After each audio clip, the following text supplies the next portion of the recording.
Welcome to another episode of the Brettybang Show, where it is all about connecting creatives, artists, musicians and their stories to you. Hey guys, this is Brett Yang and welcome to the Brettybang Show.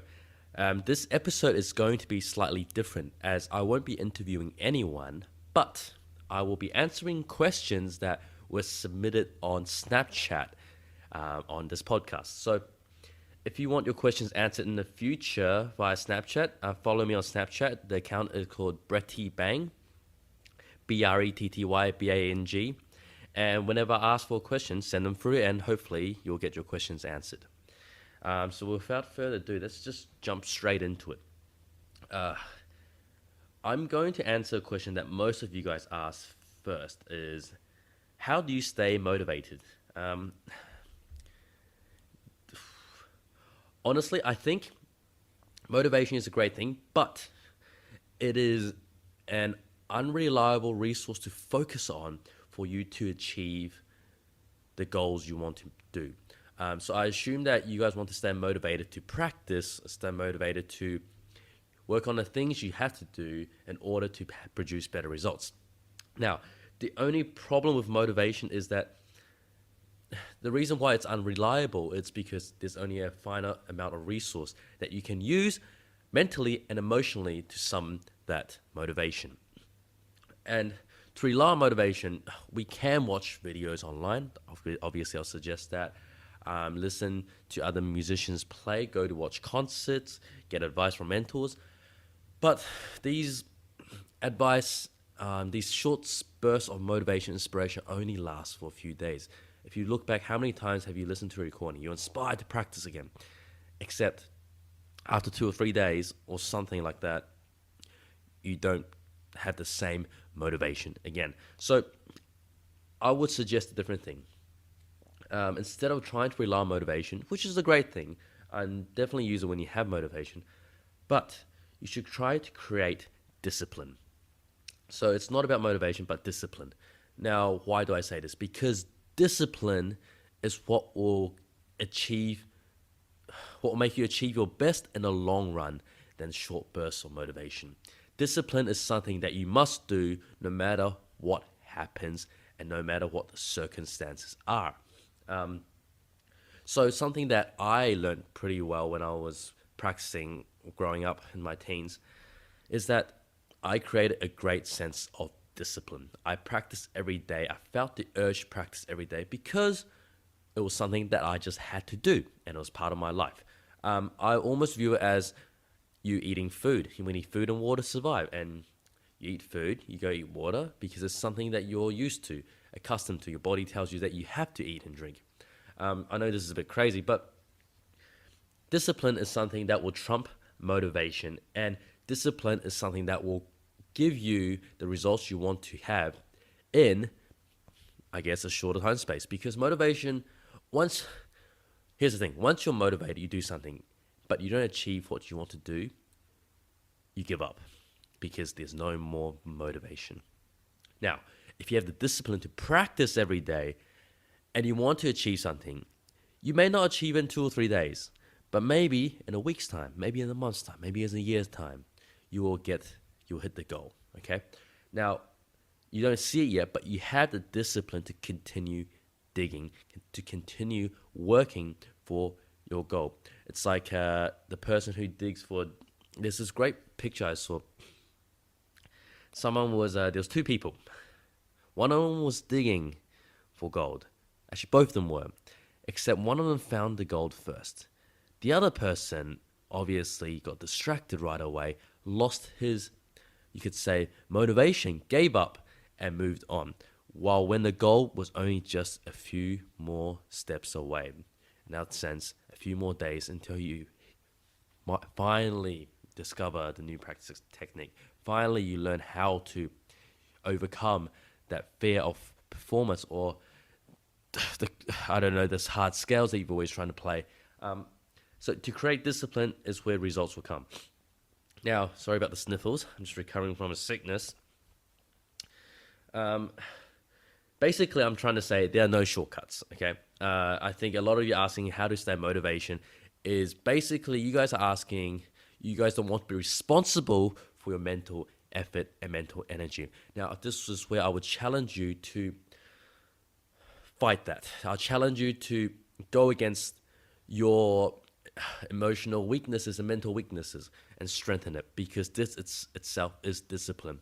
And we have to realize the truth is the fact that if you don't have discipline, you don't have the will, not even the will, the discipline to practice every day, there's no way you can go against anyone else in the music industry or to play better. And there's no way you can do it for yourself to improve, because without discipline, there's no results. Simple as that. The next one I want to move on quickly is let me see. Okay, so here's a quick question that some of you also mentioned is warm-up routines to make a nice sound for beginners. Now, that depends on what instrument you play. I play the violin, so obviously on the violin, I would suggest that you fix the basics. I always go back to basics. Number one is posture, having good posture. So find a teacher or someone that can guide you to a good posture. Keeping the bow aligned with the bridge and fingerboard. Keeping it straight. So do some slow exercises, just making sure your bow stays straight. Like I said, you need to do this every day so it becomes second nature. And to do this, you need to have a discipline, not to motivate yourself every day to get your bow straight. So stay disciplined and keep the bow straight. Figure out your contact points, how much pressure and speed you need to make a nice sound. So pay attention to how much weight you're putting on your hand into the bow, and pay attention to how fast you're moving the bow. There are a lot of things. I'll put them in the show notes, some tips and tricks and where I think would help you improve on making a nice tone. But this is the general idea of it. Bow pressure, bow speed, contact point are the three main ones. And the biggest one actually is to have a keen ear. Always listen out to what sound you're making. Because if you can't hear it, chances are you cannot make the sound you want to make. Okay, let's go on. These are all the general questions. Now, I have a few specific questions asked by some of you, which I think were quite useful. Is by KK Potato KK. That's a cool name. He or she said, "Hi Brett, are you ever concerned about your reputation as a professional musician? Are you worried about what other musicians or conductors would think about you if they saw your videos?" Okay, so my videos online, Twoset Violin, on Facebook, YouTube, Instagram, all the social media platforms. And the short answer is no. Life is too short to give a damn about what other people think of you. I think it is too trivial. A lot of the time is the ego getting in the way, the fear of judgment, which really isn't there anyway, because it's your life, and why would you even care what other people think?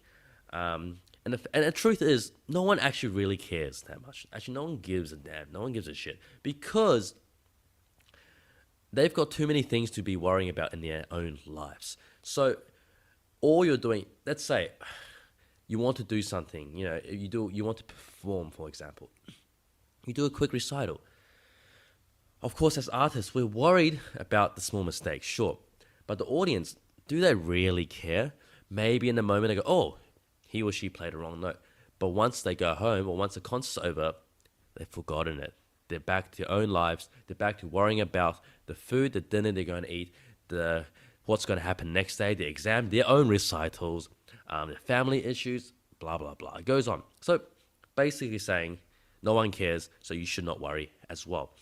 Now, to answer even more precisely is, am I worried about my reputation as a professional musician? No, not really, because as we can redefine the word professional. I mean, the word professional is very different in everyone's eyes. Now, you can view a professional as to getting a degree in whatever industry you're in. You can view professional as something that you're competent in. Now, I do think, honestly, being professional is also maintaining a standard, definitely. Don't get me wrong. But also there's somewhat a perception, being a professional. So your view of someone's view of a professional musician could be very different to someone else's view of a professional musician. Okay, to me, a professional musician can be different to anyone else. So it's very subjective and very perception. A very perception, if that's the word. It's perceived differently from everyone. Is what I'm trying to say. So I would take that out. I would just focus on whatever you're doing and make it the greatest you can be. Let's say you want to be a professional, quote unquote, professional musician, then strive to become the best you can be in that field. Because once you start striving for it and you create a discipline that we talked about to become a better pianist, a better violinist, eventually your skills will trump over everyone else worrying about having a reputation about being a professional musician. Okay, so I would try to focus on being the best you can be, and once you have the discipline, everything is in your favor. Luck is in your favor. You will land something great, and people will see you as a professional because, granted, you have put in the discipline and hard work to make it happen. So, short answer is no, I'm not worried, because at the end of the day, I know what I'm doing best. I'm learning a lot making these videos. I'm learning a lot of other skills. I'm learning how to storytell. I'm still practicing, and I'm confident in my own skills that I can practice more later on as well to become professional in many people's eyes. Are you worried about what other musicians and conductors would think about you if they saw your videos? No, because, once again, life is too short to give a damn about what other people think. And frankly, because of that idea, people actually love the videos. I've gotten great artists, Gil Shaham, Pincher Zuckerman, James Ennis, conductors, just everyone coming to me and saying they love the Twoset Violin videos. So therefore, really, there's nothing to fear. The other one is from Julie_H. I think it's a girl. Was it risky for you to choose a musical career? What advice would you give someone who is thinking about it? And if you had the chance to choose again, would you still go with music? Yes, it's risky for me to choose a musical career. And my advice for someone that is thinking about it is that you have to understand that there's a risk to everything. Now, everyone lives under the illusion that choosing a musical career is risky, and choosing a business career, an accountant, a lawyer, a doctor career is less risky. Now, yes, granted, statistically, there are probably more jobs for people in being a lawyer, being a doctor, being an accountant. But they also themselves have risks. They have to become the best in the field. They have to be a better lawyer. They have to be a better doctor to land better clients, to have better results and more people coming in. So risk is out of the question. Everything we do has a risk. You choose to eat the ice cream. You choose to do things. You choose to sleep late at night or choose to not sleep at all. That is a risk. You're putting a toll on your body. So everything we do has a risk. But let's go back to it. How do we assess this risk, and why is it risky or more riskier to choose music? I would say in the world now, maybe, it's funny, and maybe 20, 30 years ago, getting a job was, from what I've heard, I wasn't there, I wasn't alive, but from what I've heard, it was much more easier because there's always job vacancies open. I've had stories of my teachers getting a job right away as soon as they graduate. Now the story is different. We all understand that there are super talented prodigies coming out left and right. Information are all over the place. So we have access to the best information in the world through the internet, which we are fortunate to have. And if you are listening to this podcast, you're very lucky to have the internet. So this brings me to the next topic. The internet is a place for musicians and for anyone really in the matter to create opportunities to make it happen for yourself. To create the music life, the performer's life, the artist's life that you have always wanted. The internet is the key to our generation's future. Now, there are a lot of cynics saying, oh, but jobs are gone, people are practicing more than me. There's all these Chinese, Asian prodigies coming out of nowhere. Well, look,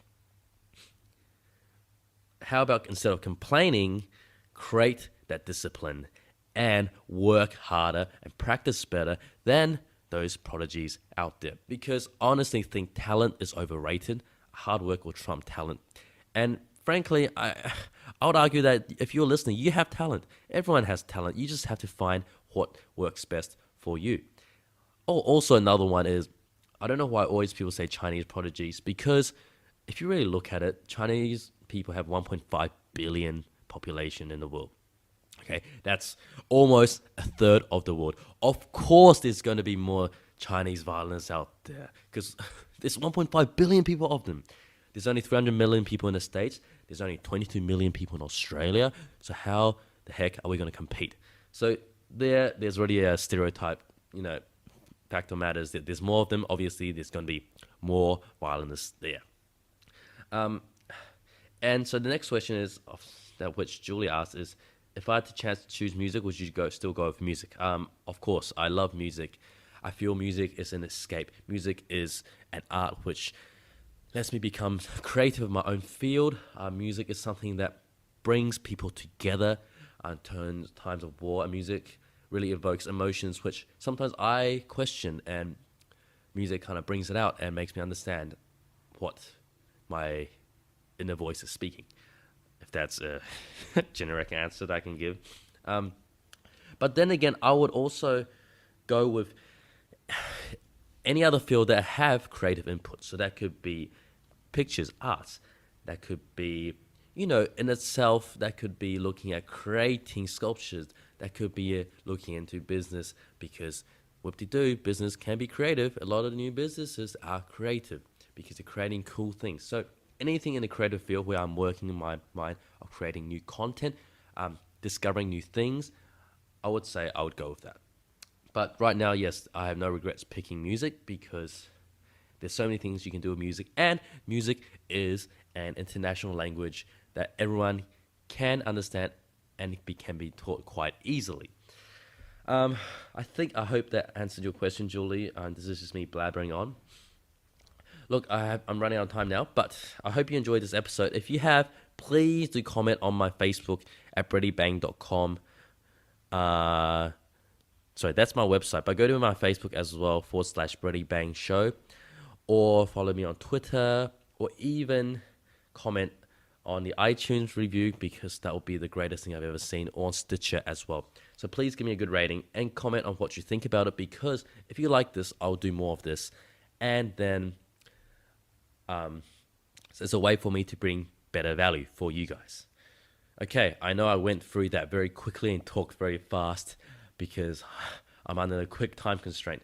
But I hope this helps, and I hope this provided some insights on how I view motivation, routines, discipline, and what people think, judgment, fear, etc. I would like to dive into it in the future if you guys want to hear more of it. So go on those social media platforms, say hello, and let me know. Once again, please give me a great review if you enjoy this. And thank you so much for listening, because it means a lot to me. This is something I love to do in the future. I love to keep doing. So without further ado, I'll see you guys next time. And once again, thank you so much.